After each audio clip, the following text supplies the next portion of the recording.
Good morning class 10th BTC. आज हम लोग बड़े ही एक रोचक घटना का अध्ययन करने चल रहे हैं जिसका नाम है प्रकाश का वर्ण विक्षेपण। यह घटना जो है सर्वाधिक प्रिज्म में देखने को मिलती है, लेकिन यह कोई आवश्यक नहीं है कि केवल प्रिज्म से ही हो, ठीक ना। ये अन्य कांच से भी हो सकता है, ठीक है।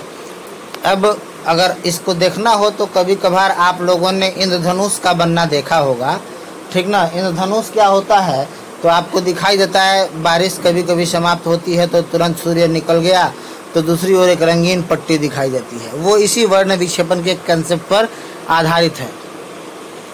इसको समझने के लिए एक क्रियाकलाप दे रखा है। बाबू क्या कह रहा है कि आप गत्ते की एक मोटी शीट लीजिए, गत्ता का मतलब हुआ कूट, एक मोटा सा कूट ले लीजिए और उसमें एक छोटा सा छिद्र बना दीजिए या एक पतली झिर्री बना दीजिए, ठीक है। अब इस गत्ते को सूर्य के प्रकाश के सामने रखना है इस प्रकार कि पतली झिर्री या जो छिद्र आपने बनाया है उस पर सूर्य का प्रकाश पड़े तो दूसरी ओर एक पतला किरण पुंज प्राप्त होता है, ठीक है। अब क्या करना है, एक कांच का प्रिज्म लेना है और इसको रख देना है उसके सामने। जो प्रकाश की किरण निकल रही है वो कहाँ पड़े, प्रिज्म के किसी एक फलक पर पड़े, जैसा कि यहाँ आपको दिखाई दे रहा है।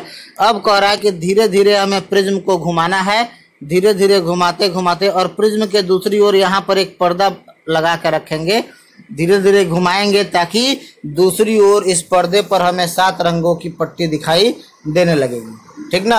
यही घटना है हमारा प्रकाश का वर्ण विक्षेपण। वास्तव में जब श्वेत प्रकाश किसी प्रिज्म से गुजरता है तो प्रिज्म उस प्रकाश को अपवर्तित तो कर ही देता है, अपवर्तित करने के साथ साथ उसे 7 कलर्स में, 7 रंगों में विभाजित कर देता है।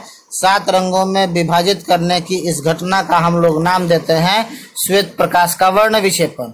और ये 7 रंग एक पर्दे पर प्राप्त होते हैं। इन रंगों का क्रम निश्चित होता है, जैसा कि आपको डायग्राम में दिखाई दे रहा है। सबसे नीचे लिखा हुआ है V और सबसे ऊपर लिखा हुआ है R। V for violet, violet means बैगनी, और सबसे ऊपर R for red, red means लाल, ठीक है। ये 7 रंगों का जो क्रम होता है वो निश्चित होता है। कैसे, सबसे नीचे वायलेट, उसके ऊपर इंडिगो, उसके ऊपर ब्लू, उसके ऊपर ग्रीन, उसके ऊपर येलो, उसके ऊपर ऑरेंज, उसके ऊपर रेड, ठीक है। तो इन 7 रंगों के क्रम को याद करने के लिए आप एक शब्द याद रख सकते हैं बाबू, विव्योर।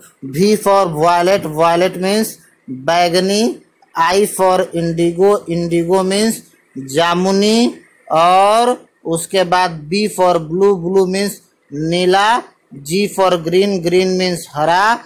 Y for yellow, yellow means पीला, और O for orange, orange means नारंगी, और R for red, red means लाल।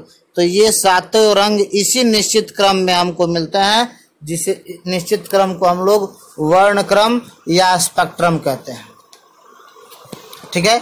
अब एक और बात समझने वाली है, मैं आपको दिखा दूं फिर से। अगर हम बात करें, फिर से लिखते हैं बाबू इस ऑर्डर को। विब्ग्योर, सबसे नीचे V, उसके ऊपर I, फिर B, फिर G, फिर Y, फिर O, फिर R। इसमें आपको दिखाई दे रहा है अपवर्तन सबसे कम नीचे की ओर मुड़ा है लाल।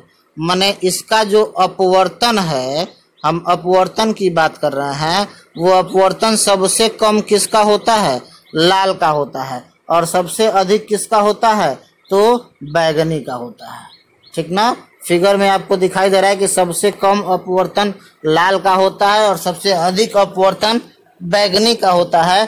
तो जिस तरीके से बाबू अपवर्तन होता है उसी तरीके से इसका अपवर्तनांक भी सबसे कम हो जाता है। किसका, सबसे कम अपवर्तनांक हो जाता है।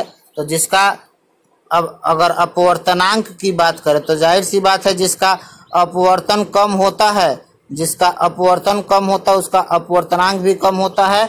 तो अपवर्तनांक भी सबसे कम होता है लाल का, और अपवर्तनांक भी सबसे अधिक होता है किसका, तो बैगनी का, ठीक है। तो इस तरीके से आप बता सकते हैं कि लाल रंग का अपवर्तनांक सबसे कम होता है और बैगनी रंग का अपवर्तनांक सबसे अधिक होता है। ठीक है।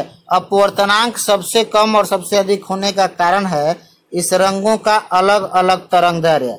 ये हमारा रंग हो गया, ठीक ना। अगर हम बात करेंगे, सॉरी माफ कीजिएगा जी छूट गया है। तो अब अगर हम बात करेंगे तरंगदैर्घ्य का, तो इन रंगों में से सबसे अधिक तरंगदैर्घ्य होता है लाल का। सबसे अधिक तरंगदैर्घ्य होता है लाल का और सबसे कम तरंगदैर्घ्य होता है बैगनी का, ठीक है। सबसे अधिक तरंगदैर्घ्य लाल का और सबसे कम आपको याद होगा बाबू, हमने अभी अपवर्तनांक के बारे में लिखा था कि सबसे कम अपवर्तनांक लाल का।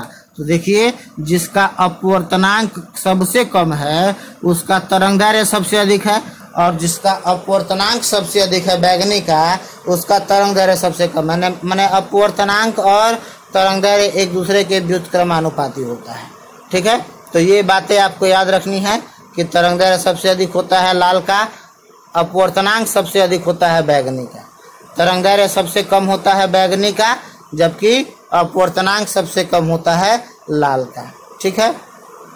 अब इस घटना के आधार पे हम लोग ये कह सकते हैं कि श्वेत प्रकाश जो है वो 7 रंगों का मिश्रण है। तो 7 रंगों का मिश्रण है तो फिर सवाल आ सकता है कि क्या यदि प्रिज्म श्वेत प्रकाश 7 रंगों का मिश्रण है तो क्या, जैसे अभी हमने जो देखा उसमें तो श्वेत प्रकाश को 7 रंगों में बांट दिया, तो अब दूसरा सवाल यह उठता है कि क्या इन 7 रंगों को मिला करके फिर से श्वेत प्रकाश प्राप्त किया जा सकता है। तो देखिए क्या करना है, वहीं आपने कूट में जो होल बनाया है उसके सामने प्रिज्म को रखा है, तो सूर्य का प्रकाश प्रिज्म पर आ रहा है और प्रिज्म पर आने वाले प्रकाश को प्रिज्म जो है वो 7 रंगों में बांट दे रहा है। डायग्राम की सुविधा के लिए हमने ऊपर और नीचे वाले रंगों को केवल दिखाया है, सबसे ऊपर लाल दिखाया है और सबसे नीचे बैगनी दिखाया है। इसके बाद जब ये बाहर निकल रहा है तो इसको एक दूसरे प्रिज्म से हम लोग गुजार रहे हैं। जब दूसरे प्रिज्म से गुजार रहे हैं तो क्या देख रहे हैं, दूसरा प्रिज्म जो है पहले प्रिज्म की अपेक्षा उल्टा रखा गया। मतलब पहले प्रिज्म का आधार नीचे है तो दूसरे प्रिज्म का आधार ऊपर है। पहले प्रिज्म का अपवर्तक कोण ऊपर है तो दूसरे प्रिज्म का अपवर्तक कोण नीचे है, ठीक है।